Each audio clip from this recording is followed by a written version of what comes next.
Hi everyone, Mike again with MEG Motors. Today we're going to be working on an interesting little project. This is the 8th piece in a group of 8 that we bought from the same guy. So we've already worked on 7 of them, and this is the 8th piece. And I went round and round about this about whether I wanted to fix it or not. It's a WeedEater brand blower. It's called a SB180 BV. And from looking at it, it looks to be really old. And so it's questionable whether it's even worth fixing. And the other reason that I was not sure that I wanted to get into it is because there's an issue with the pull starter. You can pull it out and it'll retract, but it only retracts part way. And so to get to the pull starter, it looks like we're going to have to pull a bunch of this apart. And so I'm not sure that there's enough value in this blower to actually fix it. But it's kind of interesting just because it's old. It's kind of working on a vintage blower. And WeedEater is the original brand. That's why everybody calls their trimmers WeedEaters. And so we're going to go ahead and do a test right quick. We're going to do our start on spray test. So we want to make sure that the engine's good before we go through the trouble of fixing the pull starter. Now I can pull it enough, I think, to make it start if the engine's okay. And so we know we need fuel, ignition, and compression to make this run. And we can test the compression and the ignition by spraying some spray in the carburetor and pulling it through and seeing if we can get it to just pop off, at least attempt to start. And if we can do that, we'll see how much trouble it's going to be to get down to the pull starter. And if it's not too much trouble, we'll see if we can fix that, and then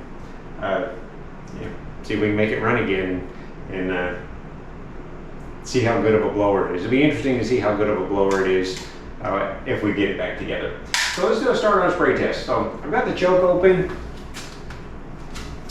Gotta open the throttle and spray a little spray in there. And we're gonna pull it through and see what happens. I'm gonna lock the throttle open.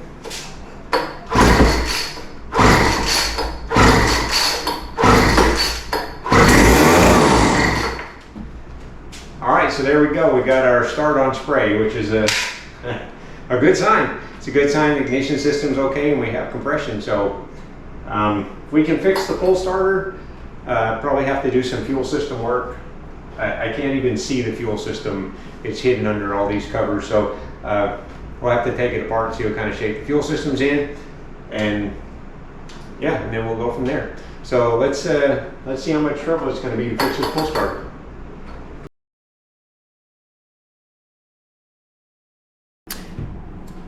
All right, so let's get started taking this one apart. I think we're going to go in through the bottom, and so we're going to have to take a bunch of screws out around the perimeter here and see if we can get this cover here off. Although honestly, I'm not really sure which is the best way to go about getting to the pull starter on this one. Maybe better to go from the top, I don't know. But we'll see.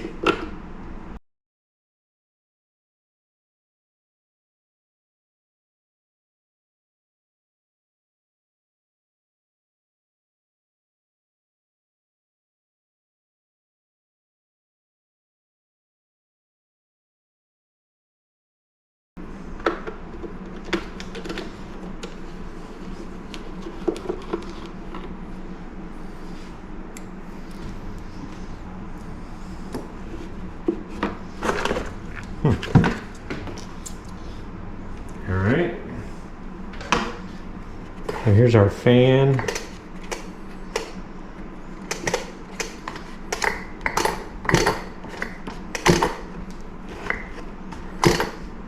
So I'm going to get a wrench, see if we can take that off.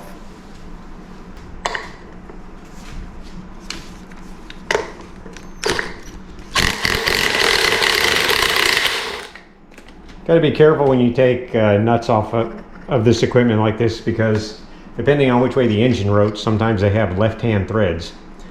So you can work on trying to break it loose when you're really tightening it up.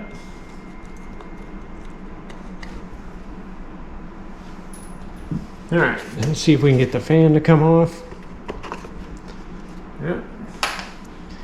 All right, so now to get this piece off, I think we do have to go from the top.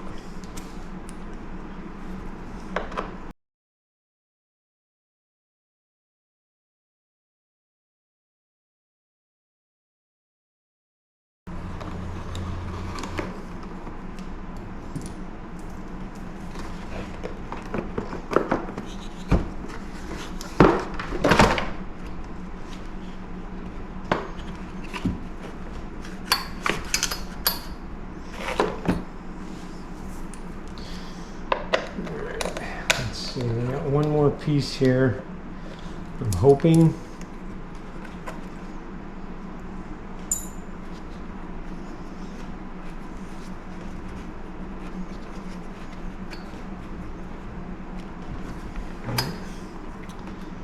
It's not going to come loose, so we're going to have to cut the rope off of this, or cut the knot off of the rope to get this apart.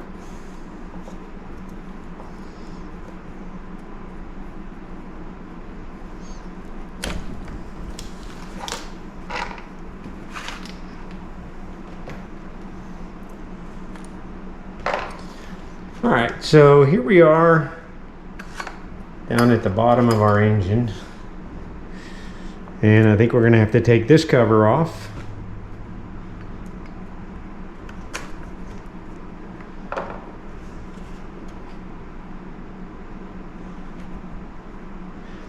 And possibly get this nut here off.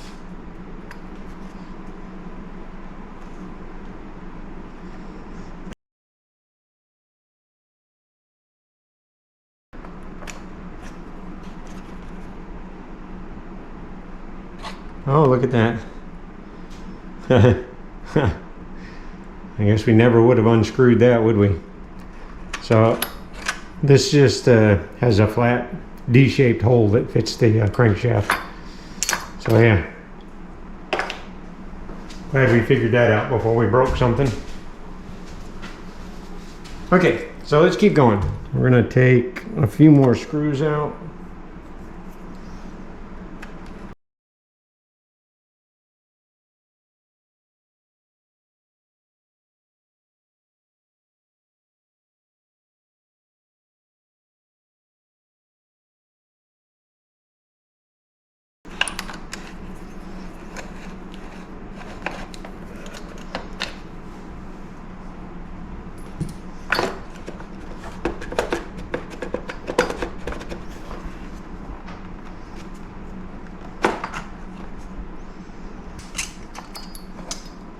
All right.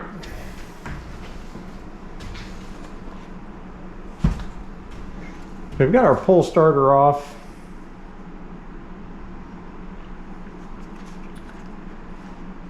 And I should have watched a little closer where the rope came out of that.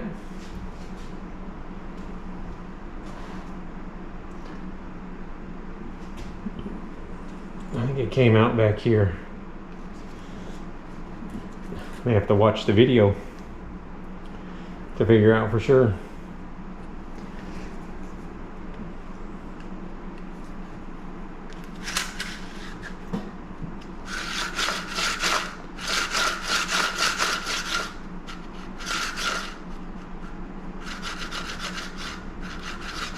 So here's our pull start.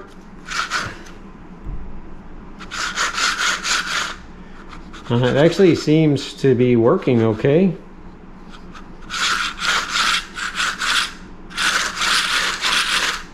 So I'm not sure why it wasn't retracting all the way.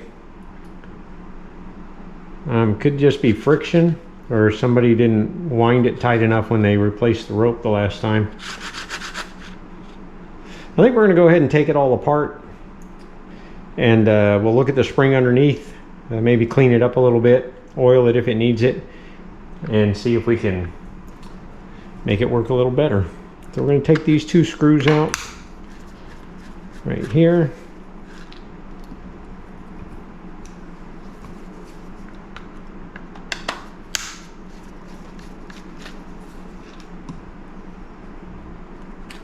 I'm just going to lift this piece out. It's a little bit rusty under there.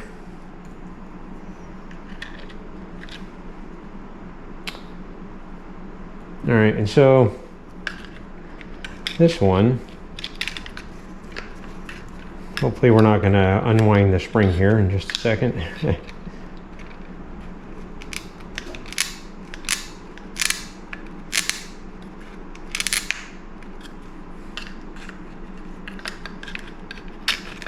There we go. Oh yeah. So here's our spring. You can see it's pretty rusty. So I'm gonna go ahead and take it out of this housing. Obviously you have to be careful when you do this because it's gonna want to unwind, but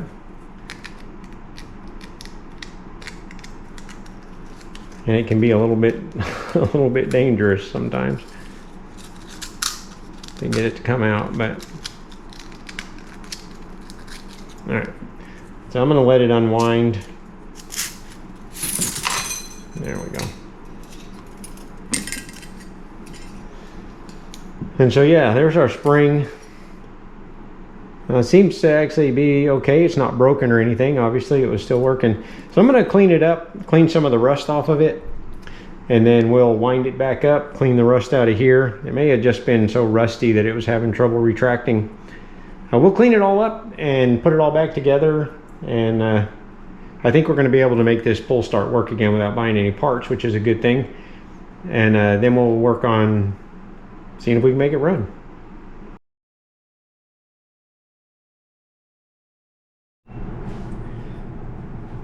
Okay, so I have the spring cleaned up a little bit and lightly oiled, wiped it down with a little bit of oil. And so we need to wind this back up now and put it back in this holder.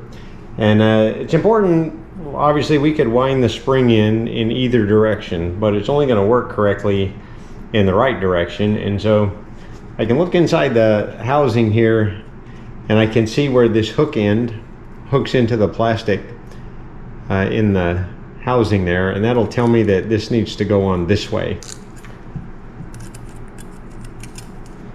And so there's more than one way to do this step. You can wind this all together and tighten it up and then put it in together, put it into the housing fully wound. But I'm going to do it a different way. So you can start slowly walking around the housing here with the spring, putting it in one layer at a time. And you have to be careful, obviously, when you do this, because if you drop it or let it go, the spring will come unwound, of course. And so I'm just going to work it around and around and around.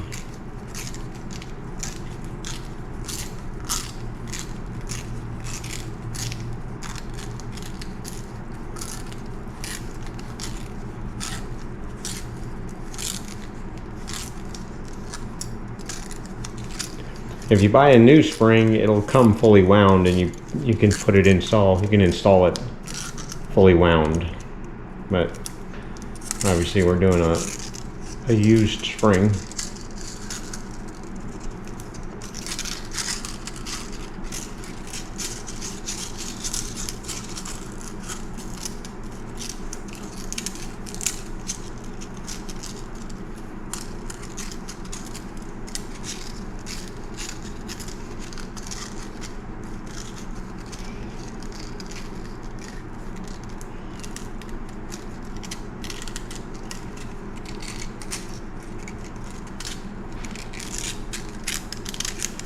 And there we go, we have our spring wound in,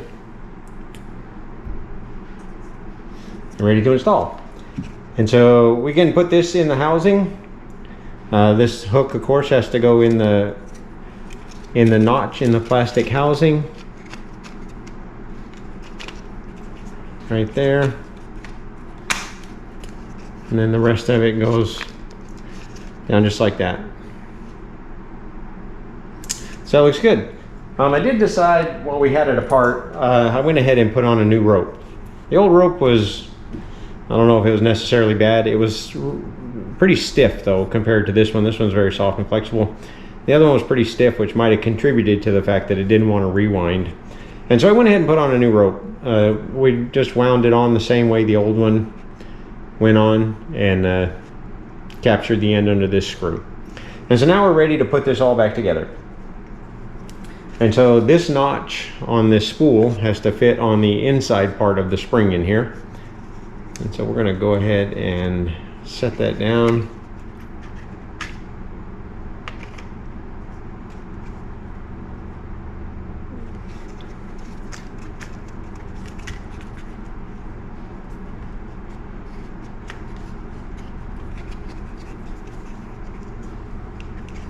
And we can use this notch right here to help get our rope out of the way while we try to get this piece on. All right, so that's in place there. And the rope needs to come out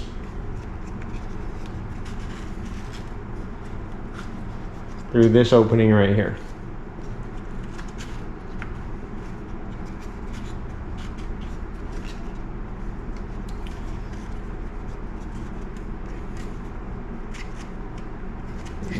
I got to get the rope back in that notch, or I can't get it to wrap around where it needs to go.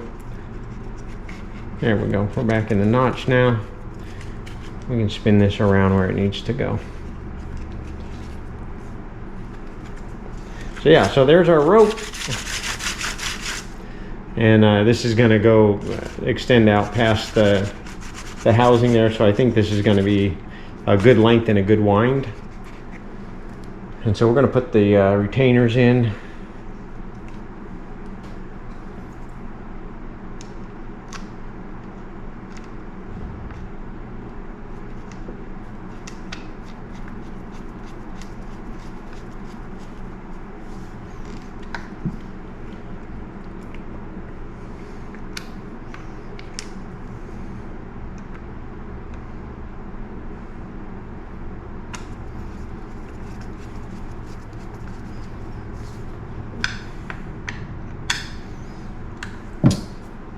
All right, and then to get this ready to install, we are going to put this collar on and put the handle on. And here up at the top, there's a couple of knots you can tie, but on this one, I'm only going to tie an overhand knot because there's not a lot of room in the handle to hide the knot, and so that's going to be fine. All right, so there's our pull starter. So we just need to put this back on, and we'll be ready to see what else is wrong with this one.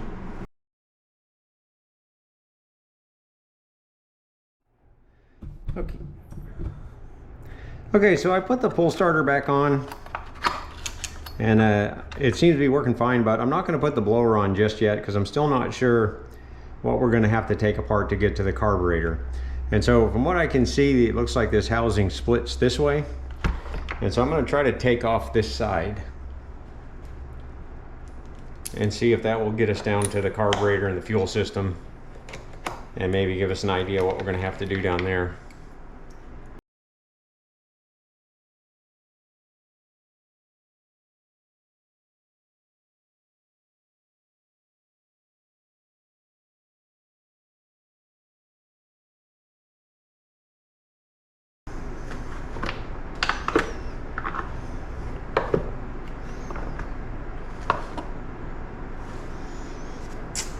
All right, so it definitely looks like it'll get us down to our carburetor.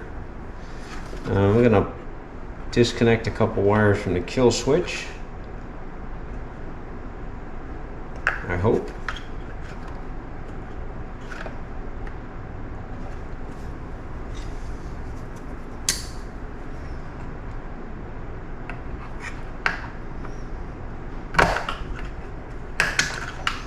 There we go, and that gets that housing out of the way. All right, so here's our fuel tank.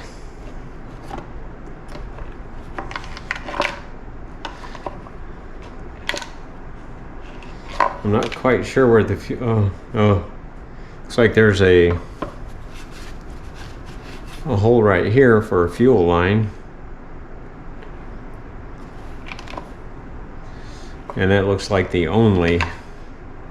Well, I guess it doesn't have a primer bulb, so I guess there's no need for a return line. So it looks like we only have one fuel line on this one. And when we were working on it, I was seeing lots of fuel pieces ending up on the bench, and I can hear pieces rolling around inside here. Let me see if I can reach that. There we go. Yeah. Oh. That was a piece of fuel line, but it's just falling apart in my hands. The tank also looks pretty dirty on the bottom. I can't see down in there, but it looks like that's probably old oil. So I'm gonna have to do a little work to clean that up at some point. But here's the fuel line, and you can see it just completely gone.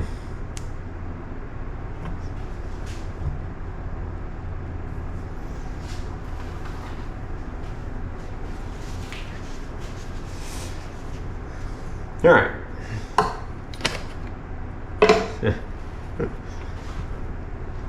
So to get this carburetor off, it looks like we need to take 2 screws loose here.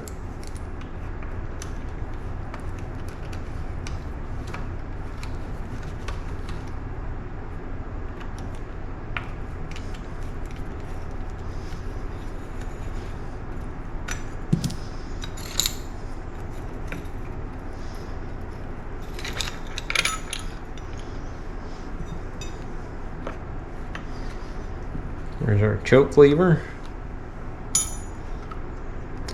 And then our carburetor is loose except for the throttle cable.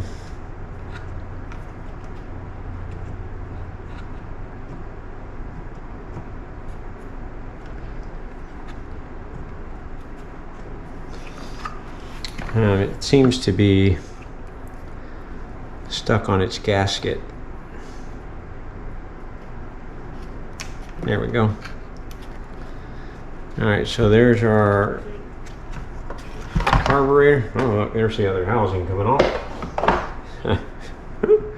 And so we're gonna take that out. All right, so there's our carburetor. Like I said, not really sure that this WeedEater is gonna be worth all this work, but we'll see. There's our carburetor. So this one is a Walbro standard diaphragm style carburetor. The exception will be that it only has one fuel line fitting on it. There's no primer system on this blower, so I guess when you start it the first time, you just have to crank it until it pumps fuel into the carburetor. So I'm gonna go clean up the outside of this a little bit, and then we'll come back, we'll open it up, and we'll see how it looks inside. We'll definitely have to put a fuel line on it, and then we'll see if we can make it run.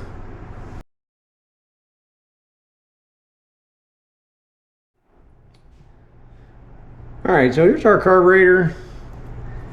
It doesn't look that much different from a newer carburetor, so I'm not expecting any huge surprises inside.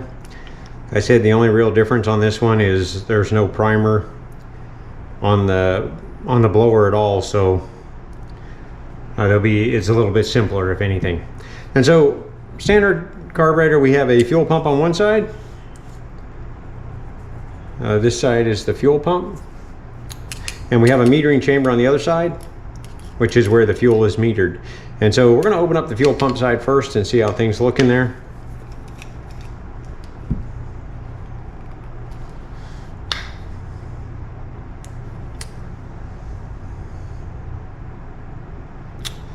All right, so this is the fuel pump side, and things actually look pretty good in there. So the fuel comes in this pipe, out this hole.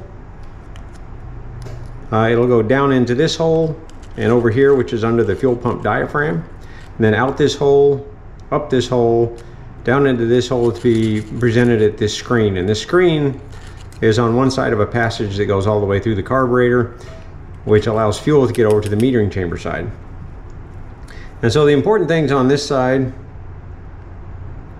the important things on this side are this diaphragm. It can't be ripped, obviously, ripped or torn in any way. And these two flaps right here, these two pieces of this membrane right here, they act as one-way check valves on the fuel pump. And so this one sits on top of this hole, and this one sits on top of this hole. And so when fuel is pulled in through this hole from the tank, it will, this check valve will lift off of the hole and allow the fuel to come up. But when the fuel pump pressurizes the fuel to pump it into the carburetor, that flap will seal and stop fuel from being pushed back to the tank. And same thing on the opposite side over here. When fuel is pushed out of this hole and routed over here to the filter for the metering chamber, and then the fuel pump goes into the suck mode to pull more fuel out of the tank, this valve will seal this hole so that fuel can't be pulled back out of the carburetor.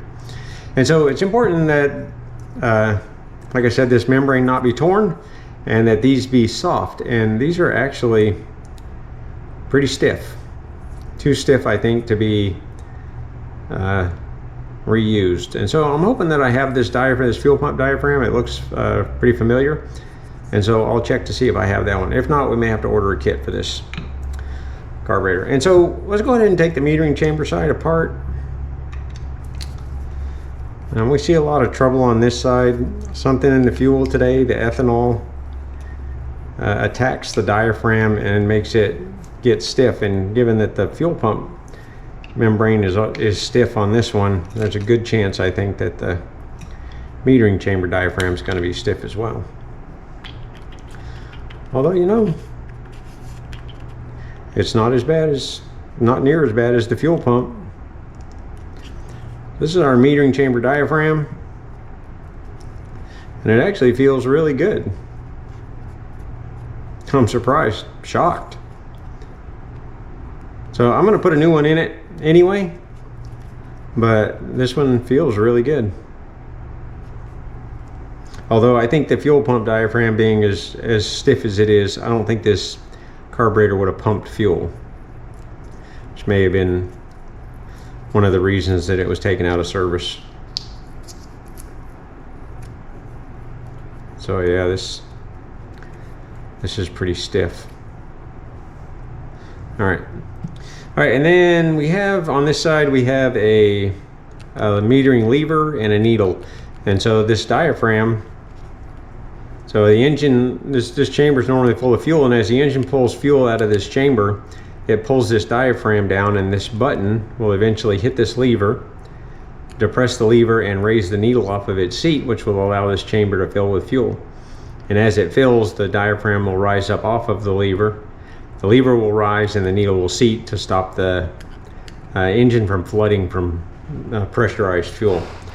And so it all looks really good and clean in here, and I'm happy to see. We're gonna go ahead and take the metering lever out, and just to confirm that the needle's clean. And so I'm going to put my thumb over everything because there is a spring involved.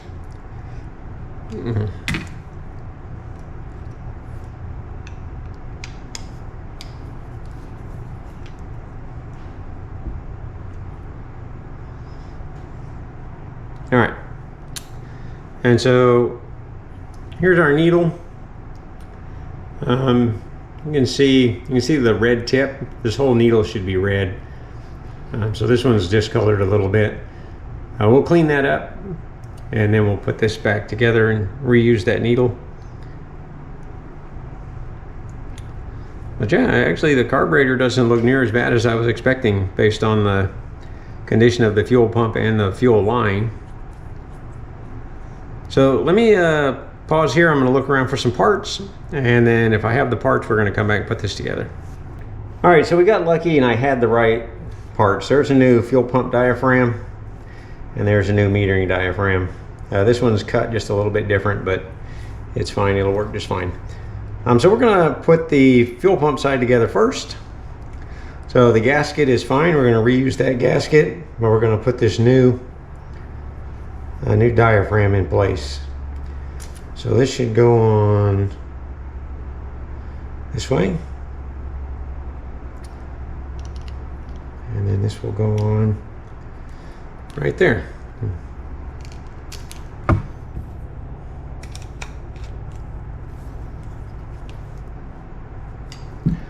All right, and then we're going to clean our needle a little bit. So to do that, I'm just going to spray a little bit of carburetor cleaner in the corner of a rag. I'm going to put the needle in there and spin it around a couple times. You can see the stuff coming off of it. I'll do that until I don't get any more off of it, and then I'll just dry it off. And so now we have a nice orange needle. Looks good. So we're going to put that back in its slot. Put the spring back in place.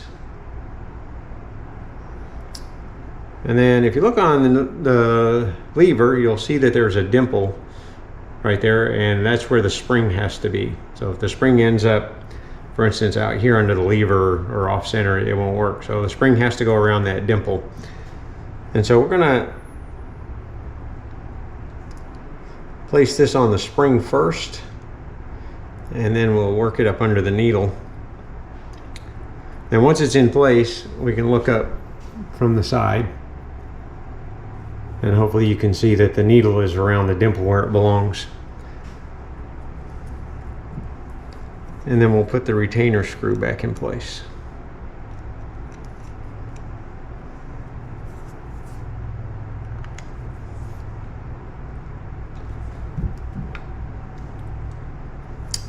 All right, and then I'm going to try to get this gasket off so that we can check our lever height.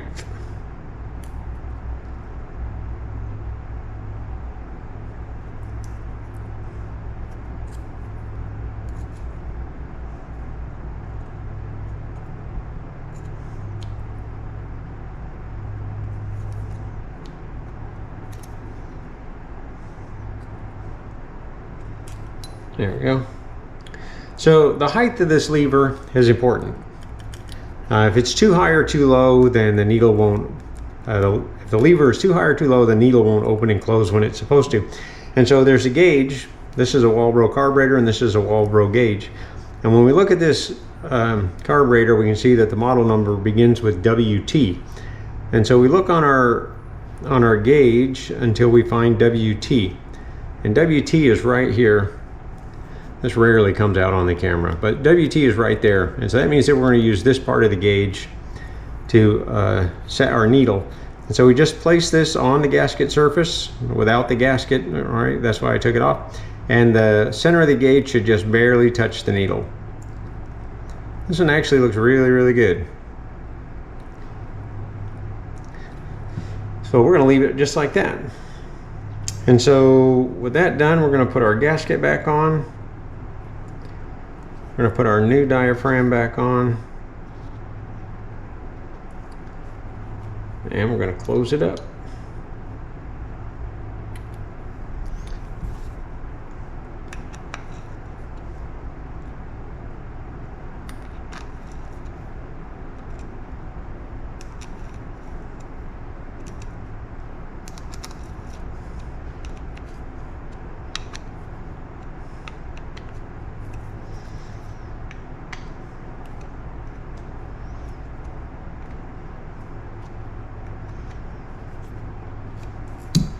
And so on this carburetor,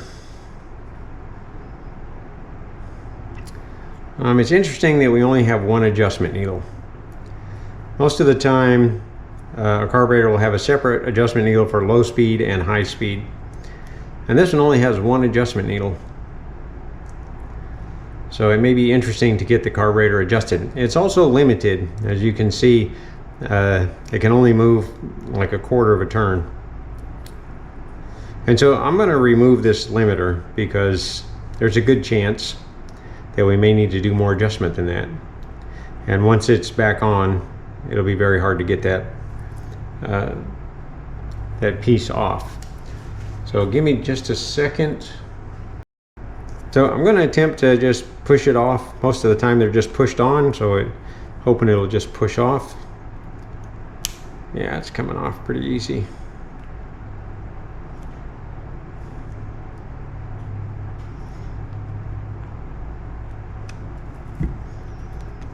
All right, and so with that limiter off now, we have full adjustment here on our needle, and I can see on this carburetor there's an L right here, which would indicate that this is a low speed mixture needle.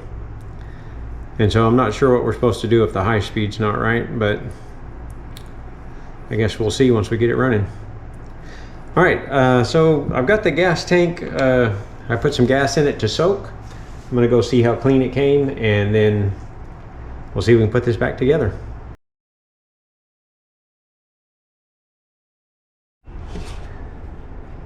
Okay, so here's our fuel tank. I can't really see inside of it, so I can't tell how clean it is. I don't know if this is just a stain or if there's still oil residue down in there, but we're gonna have to just go with it. And so when I was cleaning it out, I got a couple of pieces out of the tank. I got the fuel pickup, which appears to be plugged up. I tried to blow through it and I can't. So I pulled a new one, got a new one for that. And I also pulled this out of the tank, which is the gas cap retainer. Normally this is plugged in here on this, and so it keeps the gas cap from getting lost. So we will reinstall that at some point and I'll put that back in use. And so to get the gas line in, there's a hole right here. It takes the smallest fuel line that I have. And so you can buy this fuel line on Amazon or eBay. Typically it comes in 4 sizes, and you can get about 2 feet of each size for just $10 or so. And that's enough to do at least one device. And so normally I would use this tool, which is specifically made for pulling in fuel lines, but the problem is it's too big to go in this hole.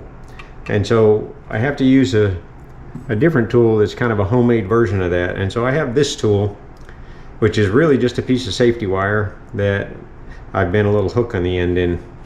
And so I'll put this down through the hole and run it back out the cap.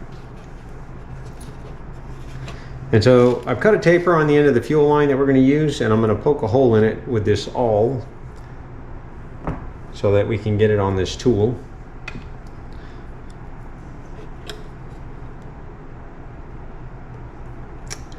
And then I'm going to put a little bit of lubricant on the fuel line. You can use anything, soap, oil, grease, whatever you have, I think will be fine. And then we're going to see if we can pull this fuel line up out of the hole in the gas tank. There we go. All right, and so I'm not sure how much we need, but we know inside the tank we got to get a fuel pickup on, and it has to reach the bottom of the tank. And so we need at least that much. Can always cut it off if it's too long, but it's hard to make it longer if it's too short, right? All right, and so I'm going to put the new fuel pickup on this line. My hands aren't too slippery.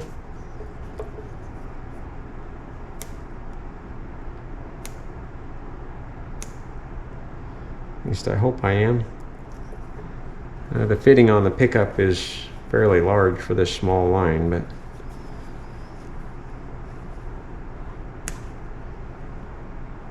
there we go.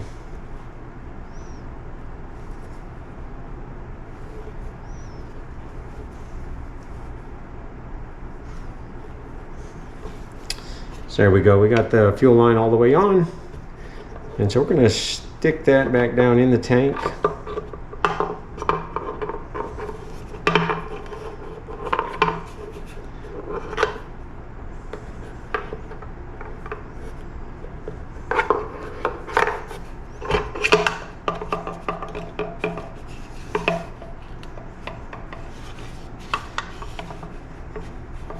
Now, it's hard to tell when it's exactly right because we can't see inside the tank.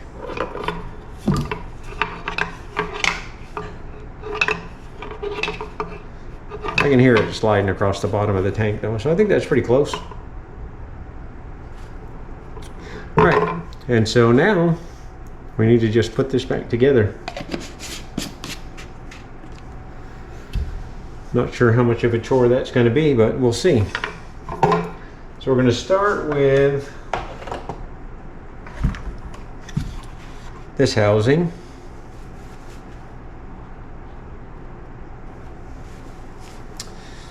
And we're going to set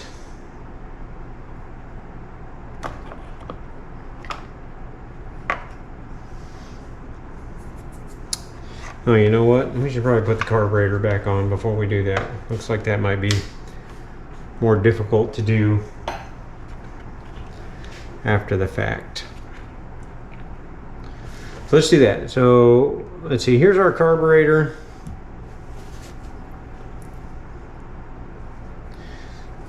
And it has to go on.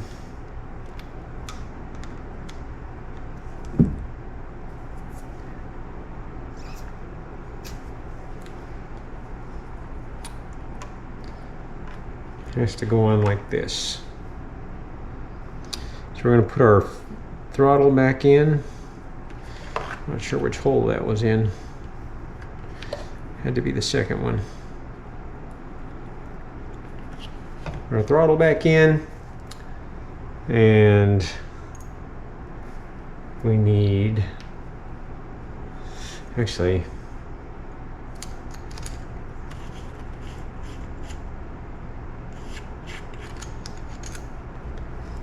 yeah, we need this plate.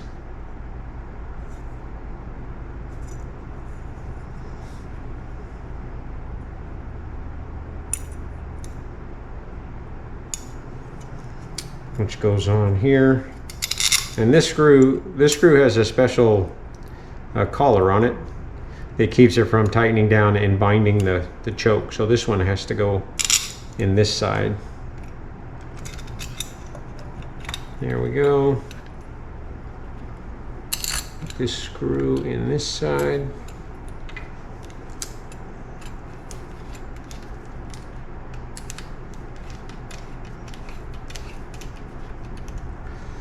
And so when this one tightens up, we have to be careful to get all of those washers and pieces lined up or the choke won't work. There we go.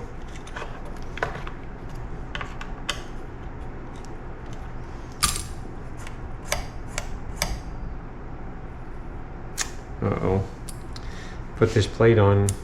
Well, I thought I put that plate on upside down.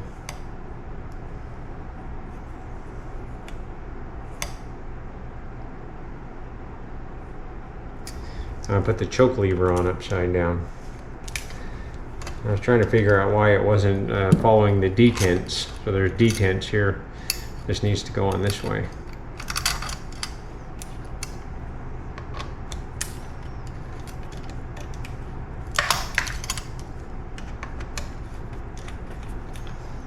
There we go. So yeah. Okay, so now let's see how much fun this is going to be to put back together. So we're going to set it in with this round piece in this hole right here.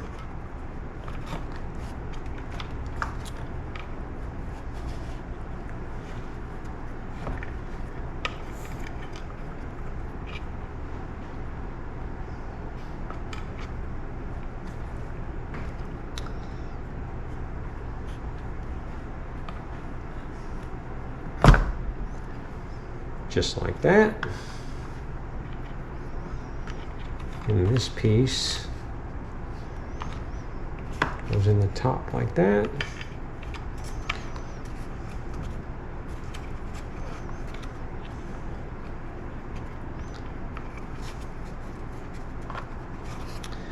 And so I saw when I was taking this apart that there was an old piece of fuel line that went right through here. So we're gonna have to run our fuel line through that grommet right there.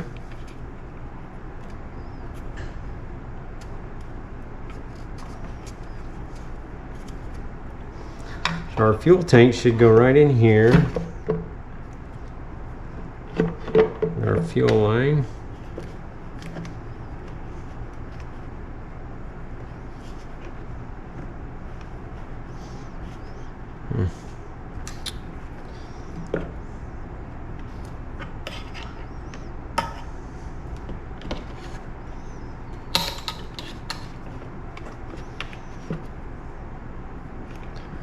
All right, there's our fuel line, and that's going to go on this fitting right here. So I think we can cut that off and put that in place.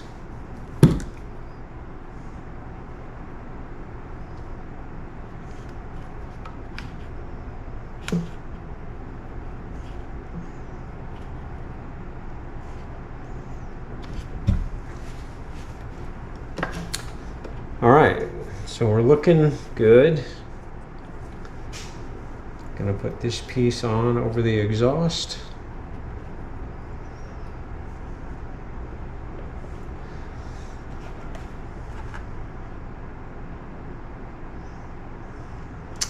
Then I think we're ready to set this piece back on. So we have to reconnect these kill switch wires. We're not going to be able to turn it off.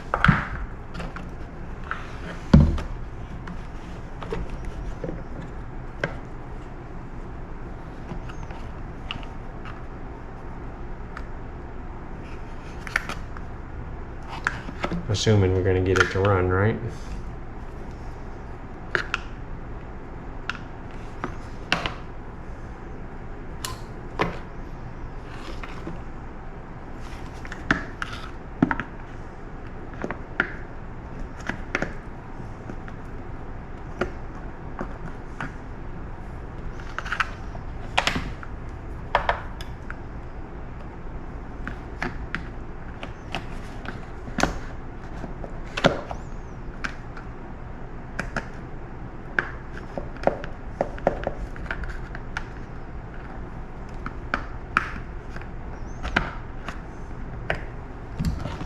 All right.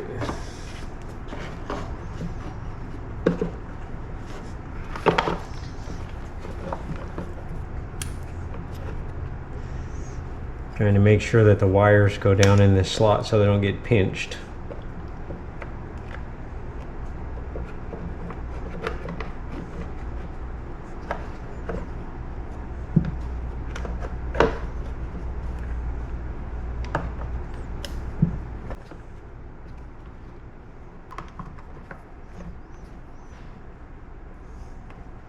All right, I think that's back together.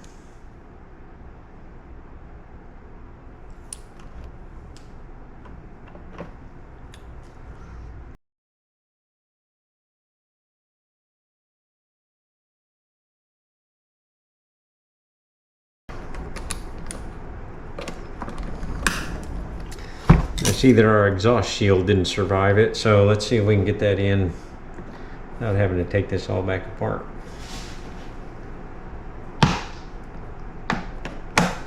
There we go. All right.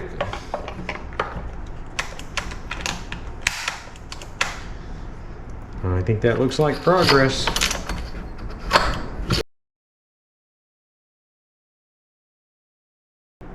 All right, so let's go through final assembly on this. We're going to put the blower back on. First thing we got to do is we got to get this rope, the pull rope, to go back where it belongs in this part. And so this fitting goes here. And it's just a press fit into that part.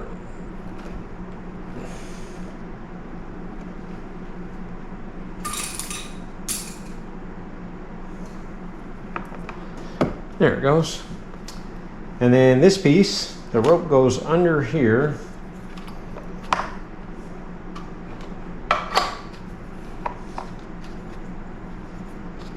Into this piece.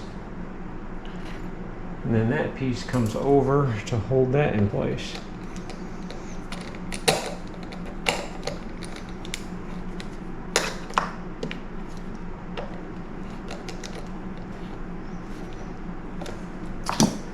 And then the whole assembly goes back on here.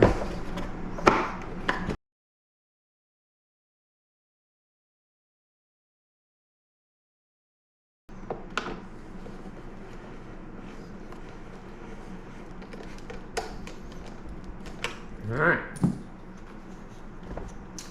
And then this piece goes on. This piece goes on.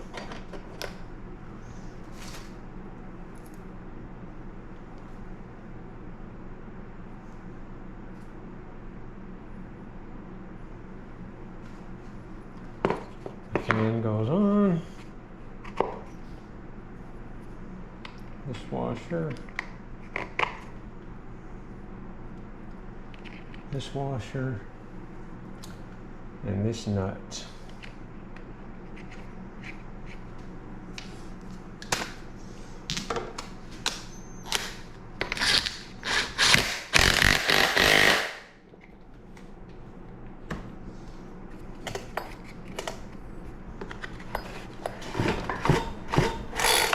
Alright, so that all seems to be working well. Now we need to put the last part of the blower housing together, along with the tube.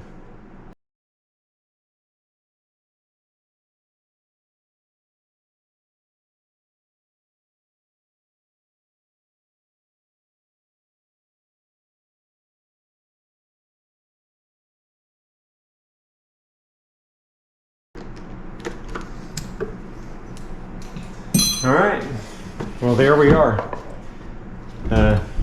Again, I question whether it was really worth the effort that we just put in.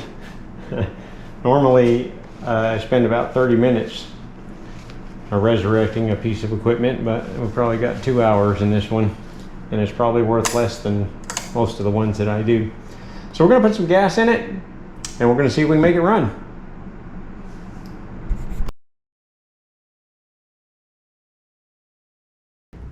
All right, so let's see if we can make this one run. I put fuel in the tank, and I've got screwdrivers here to adjust idle and mixture. We're gonna try to start it first without anything, but I have a can of carb cleaner over there if we need to prime it. So here we go, let's see what happens.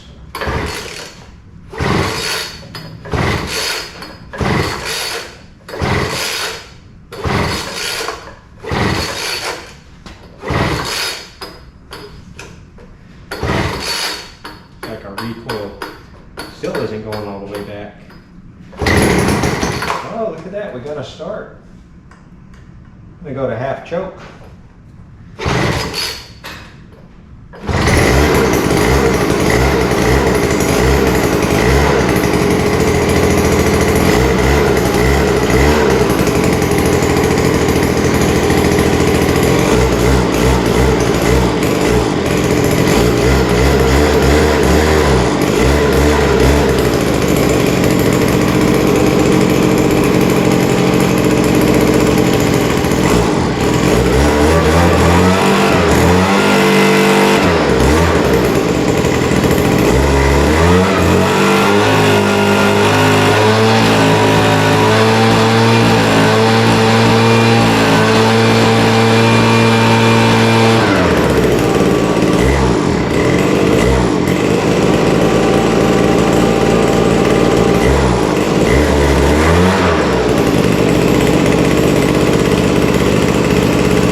So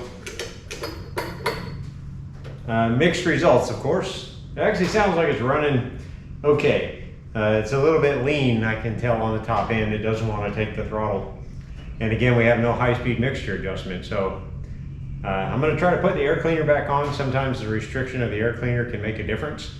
We'll try that, and obviously I'm going to have to go look at our pull start again. I'm going to have a little bit more work to do on that. So let me do a little more work, and then we'll come back and we'll try one more time.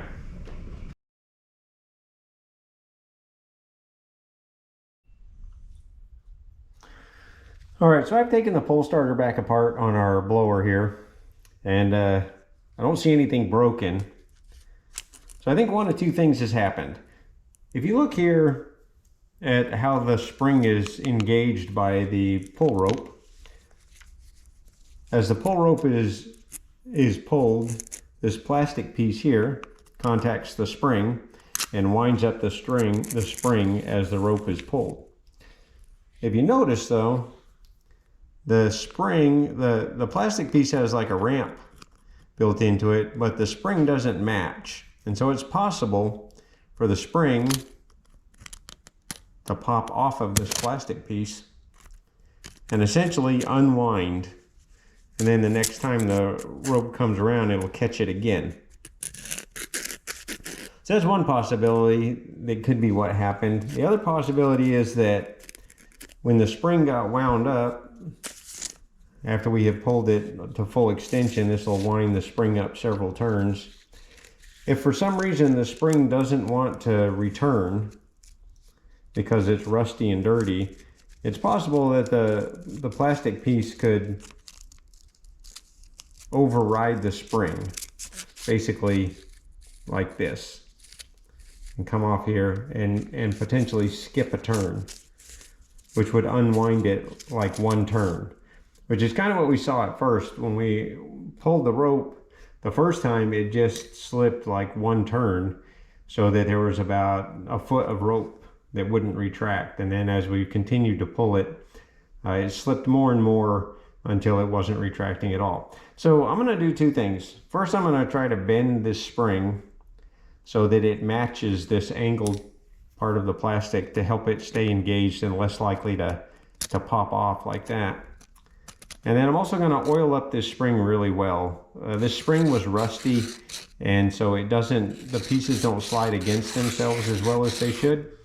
And so it's possible that, you know, on the rewind phase, that the spring isn't able to unwind as well as it should.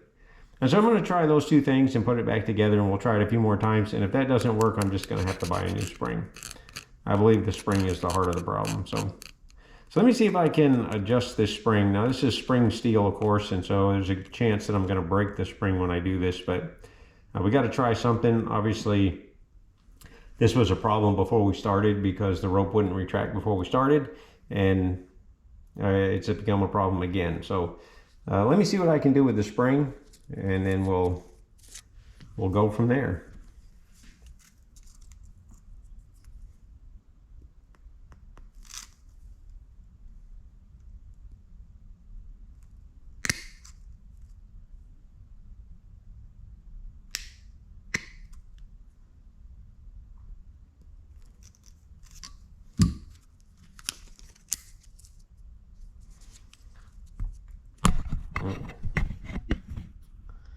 All right, so I was able to get that spring to bend a little bit, and it now engages that plastic part, I think, a little more securely than it did before. So I'm hoping maybe that's enough. I'm going to oil up the spring as well, and then we'll put it back together and we'll give it a few pulls and we'll see what happens. Okay, so with our pull start hopefully fixed this time, so we bent the end of the spring over and we oiled the spring up really well. We're going to try another start and see how it goes. So I'm going to go full choke again. Switch is on. I'm going to lock the throttle open. All right, let's see what happens. All right, here we go. We've got a good start. We're going to go to half choke.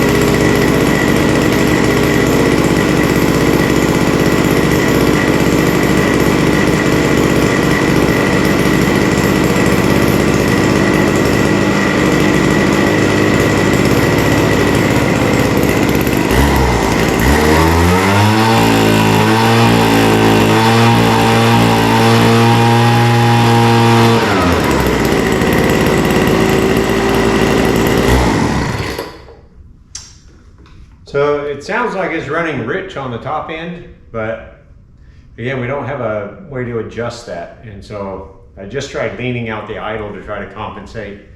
The one mixture needle that we have is for idle mixture, but now it hesitates going to full throttle. So I'm going to have to open that back up And I think we're just gonna have to live with a slightly rich top end.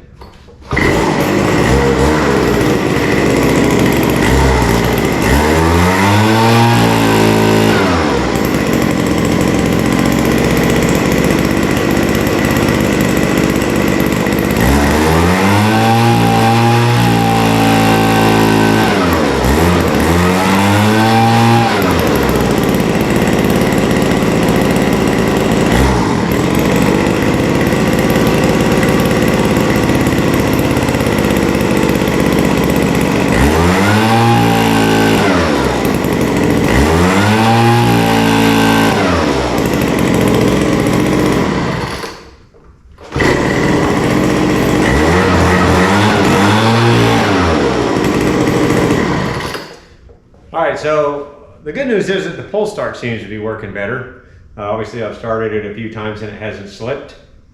It seems to be running okay. It starts easy. Still feels like it goes a little rich on the top end. Although a little rich on the top end is not necessarily a bad thing. They'll last longer. If they're running a little bit rich on the top end, they get more lubrication to the cylinder. And so it's not the end of the world, but it probably doesn't blow as hard as it could if it wasn't running rich on the top end. So like I said, there's nothing we can do about it, so we'll just have to live with it. So again, I think we can call this one fixed. Starts easy, runs good. New fuel lines, carburetor overhaul, and a repair of the pull starter. And I think it's good to go. So I hope you enjoyed the video. If you did, please like and subscribe. Check my playlist. There's other videos out there about small engine repair. Hopefully not so much vintage stuff. This is again, the time and effort that was put into repairing this one is probably not worth it, but it was interesting because it's different. It's different than some of the run-of-the-mill stuff that we work on. So yeah, I hope you enjoyed the video. Hope this encourages you to get out and work on your own. They're not that difficult, although this one was a bit of a chore just because we had to take it so far apart, but it wasn't difficult to take apart. So I hope this encourages you to get out and work on your own. And yeah, thanks for watching and stay tuned. We'll see you on the next video.